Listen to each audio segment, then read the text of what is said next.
సాంబమూర్తి, లింగమూర్తి, ఏకలవ్యుడికి బొటనవేలు నరుక్కున్నప్పుడు ఎంత నొప్పి పుట్టిందో నాకు తెలియదు గాని ఈ ఇన్స్పెక్టర్ నా కుడి భుజాన్నే నరికేశాడు కదయ్యా. డీజే జైల్లో ఉంటే మన పనులన్నీ ఏం కావాలి?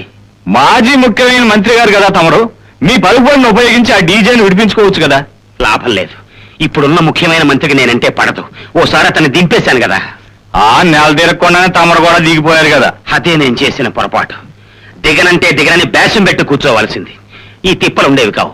అట్టాగే కొన్నాళ్ళు అడ్డు పెట్టి కూకున్నారు కదా తమరు. అవును, నాకు తెలియగలుగుతాను నరసింహర్తి బాబు. ఏమిటి లింగా? అబ్బా, నన్ను లింగా అనకండి బాబు, లింగమూర్తి అనండి. సర్లే. అవును, ముఖ్యమైన మంత్రి అంటున్నారు. అసలు మీరు ఏ రకమైన మంత్రి అండి? రకమేమిటయ్యా? మంత్రి అంటే మంత్రే. ఆ, మా ఊళ్ళో మంత్రి అంటే జుట్టు కొరిగేవాడు అని. లింగా, తిక్క తిక్కగా మాట్లాడి నా కిర్రెక్కించకు.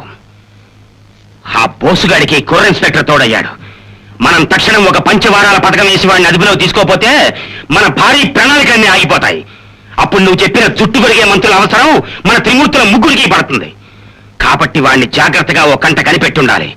ఏం చేతనంటే, ఎందు వలనంటే, ఎందు నిమిత్తం అంటే అది మన తక్షణ కర్తవ్యం కాబట్టి అది. వెళ్ళండి.